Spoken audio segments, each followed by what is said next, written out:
Bonjour les amis et bienvenue dans un nouvel épisode d'Easy French.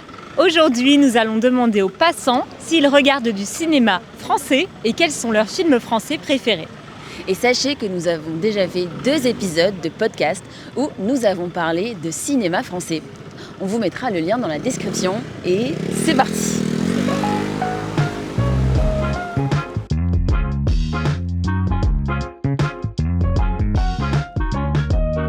Est-ce que vous regardez du cinéma français ? Oui.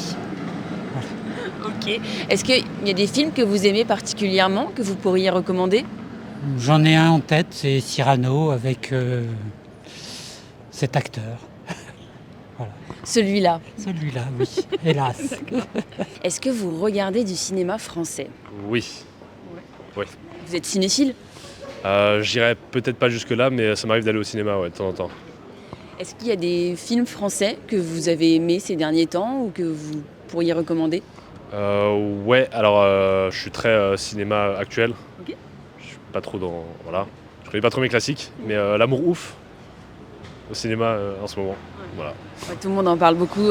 Qui sont les acteurs principaux ? Ça parle de quoi ? C'est Adèle Exarchopoulos, c'est François Civil, et ça parle un peu d'un amour de jeunesse qui se transforme peut-être en amour, je vous le spoil pas, en amour actuel, et voilà.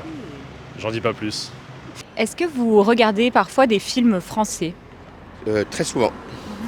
Oui, très souvent. Sur Arte, sur les plateformes, un peu partout quand ça sort, au cinéma aussi. C'est quoi le dernier film français que vous avez regardé ? Le Comte de Monte-Cristo. Voilà. Grand succès, énorme succès, et très bon acteur, donc je suis allé le voir avec les enfants. C'est qui l'acteur principal ? Ninet. Est-ce que vous regardez du cinéma français ? Oui, ça m'arrive régulièrement. J'aime bien le cinéma français, oui. Est-ce qu'il y a des films que vous aimez bien, que vous pourriez recommander ? Alors là, pris comme ça, je... Peut-être des films plus classiques Ouais, désolée, là, j'ai un petit blanc, je sèche. Y a toutes les comédies françaises un peu classiques, que ce soit les films anciens avec Pierre Richard ou les comédies un peu plus récentes de Nakache et Toledano. Je pense à Nos jours heureux, je sais pas pourquoi je pense à ça par exemple. C'est quoi le dernier film français que tu as vu ? Ou belge ? Je regarde que des productions étrangères, beaucoup. Ouais. Et pourquoi ? Les films français, c'est moins bien ? Ouais, j'aime beaucoup voir tout ce qui est d'auteurs, autrices, je sais pas moi. Moi je vis en Turquie, donc beaucoup de films turcs, des films du Moyen-Orient, iraniens. Ouais, je sais pas. Attends, laisse-moi réfléchir, tu couperas. Ouais, peut-être, si je te donne des idées, peut-être, est-ce que par exemple... Mais je sais, j'ai un super film que je viens de voir à te conseiller, enfin à vous conseiller. Je l'ai vu en avant-première justement à Istanbul, il va sortir tout bientôt à Paris justement, ça s'appelle Les femmes au balcon. Okay. C'est le dernier film réalisé par Noémie Merlan, si je le dis bien, qui a joué dans Le portrait de la jeune fille en feu. Et c'est un film hyper nécessaire, d'utilité publique, très engagé. Et je peux conseiller aussi, maintenant ça me revient, sorry, je suis très fatiguée. Un autre film super bien que j'ai vu, c'est HLM Poussy, qui a été réalisé en France aussi, par une réal indépendante qui a vraiment galéré pour faire son film. Ça a pris plus de 10 ans. Pareil, d'utilité publique, très engagé, très féministe. Ok, voilà. Super. Et du coup, les films de Céline Sciamma, par exemple, comme tu as parlé de La jeune fille en feu, tu conseilles aussi de voir ces films ? Ah, évidemment. Ouais, vraiment, c'est une révélation magnifique. Si vous n'avez d'ailleurs pas encore vu Le portrait de la jeune fille en feu, il faudrait commencer par là. Et après, Les femmes au balcon, c'est un peu parce que du coup, elle l'a aidé, la réal Noémie, à réaliser ce film. Donc, ouais. Vous regardez sûrement cette vidéo pour apprendre le français. Et nous sommes fiers de vous proposer ce contenu authentique et cette manière ludique d'enrichir votre vocabulaire et d'améliorer votre compréhension orale. Mais vous pourriez progresser encore plus efficacement. Revenir sur cette vidéo avec des exercices dédiés, ce que nous proposons sur notre plateforme, permet de solidifier les apprentissages. En analysant les dialogues, en travaillant sur des questions de compréhension, en étudiant des points de grammaire et de vocabulaire, vous créez des connexions plus durables dans votre mémoire. C'est une manière plus active et efficace d'apprendre. Et parce qu'on est convaincu que cette méthode fonctionne, on vous propose de la tester gratuitement pendant 7 jours en passant par le lien easy-french.org/membership.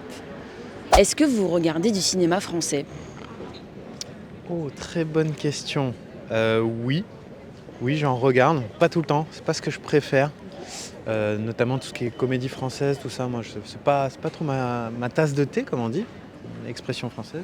Moi, ça m'arrive plutôt des comédies quand je tombe dessus, quand je sais pas trop quoi regarder.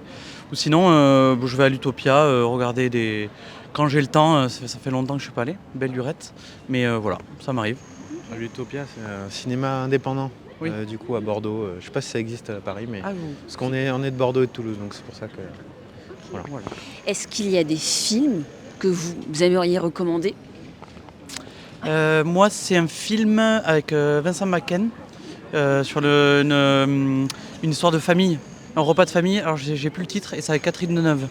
Donc là, je recommande. Il est pas mal. Sur la vie de famille, un peu les relations. Il y a des traits d'humour. Vraiment, je recommande. D'autres films que vous avez aimés Récemment, je suis allé voir Les Graines du Figuier Sauvage. Excellent film. Donc c'est un film iranien, c'est ça ? Iranien, ouais, du coup pas français. Non, il n'y a pas de souci. On était toujours sur le France, sur le cinéma français. Il n'y a aucun problème. Parce que c'est marrant, quelqu'un vient de nous en parler. C'est vrai ? Ouais. En même temps, c'est un peu le film coup de poing de cette fin d'année. Donc c'est bien ce film iranien qui dure 3 heures. C'est celui-là, ouais, c'est celui-là. Mais les 30 dernières minutes sont très intenses. Et le sujet, en vrai, est hyper intéressant. Est-ce que vous avez un film français vraiment préféré de tous les temps ? Oh là, c'est très difficile. J'aime beaucoup Itinéraire un enfant perdu de Lelouch. J'aime beaucoup, on va dire encore Lelouch, L'aventure c'est l'aventure, avec des acteurs comme Brel, Ventura et toute cette génération. J'aime beaucoup ces films. Il y en a beaucoup, donc c'est ceux qui me viennent en tête en tout cas. Des films classiques, je sais pas, Le Dîner de con. Oui, ça. Le Dîner de con, bon là, ouais, effectivement, oui. là on est maître. Non, expert. Pierre, pas papa. Voilà, on est expert en la matière. C'est vrai que je crois que c'est un des films que j'ai le plus vu. Avec Le 5e élément aussi, qui est un film réalisé par un Français, Luc Besson. Pour moi, c'est des classiques. Oui, c'est pas le même style, mais ce sont des classiques. Dans le style, il y a Le Prénom aussi. Hein. Donc voilà. Oui. Genre film encore à huis clos. Ah oui, complètement. Oui, on valide. Voilà. C'est validé. Les films comme L'Auberge espagnole, toute la série comme ça, Les poupées russes, Casse-tête chinois, t'as bien aimé ?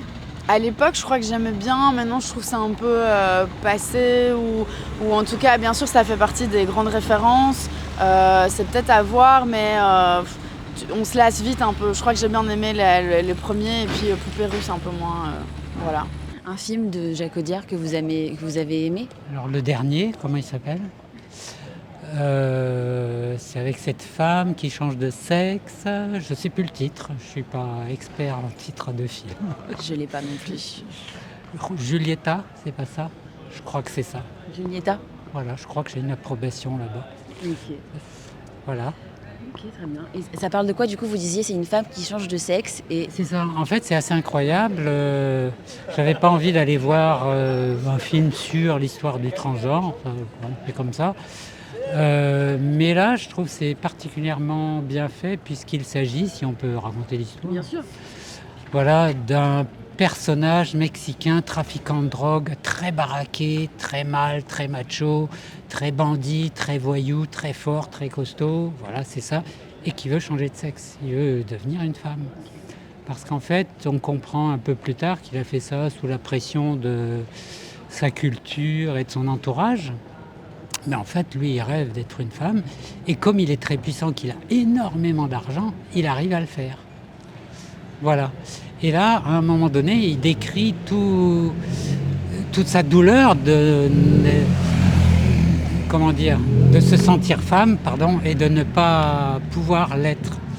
Et quand il le fait, c'est un vrai bonheur. Puis après, il lui arrive des tas d'aventures extraordinaires. Donc c'est un film mouvementé. Voilà, plein de beaux sentiments. De violence aussi. La vie quoi ? La vie, voilà. Et toi Hélène, est-ce qu'il y a un film que tu voudrais recommander ? Oui, je recommande le film Fragile. C'est un film français de 2021 qui est disponible sur Netflix. Et c'est une comédie romantique qui se passe dans le sud de la France. C'est vraiment très mignon, très touchant. J'ai beaucoup aimé, donc je le recommande à 100%. Et toi ? Moi, je vous recommande le film Divine avec du coup l'actrice Olaya Amamra qui joue également dans le film que tu recommandes. C'est mon film préféré de tous les temps et je saurais pas trop le résumer, mais c'était un film assez intense. Voilà, allez le voir, il est disponible sur Netflix depuis pas très longtemps. Donc voilà. Et si cette vidéo vous a plu, surtout likez-la et abonnez-vous à notre chaîne. Et on vous dit à la semaine prochaine. Au revoir.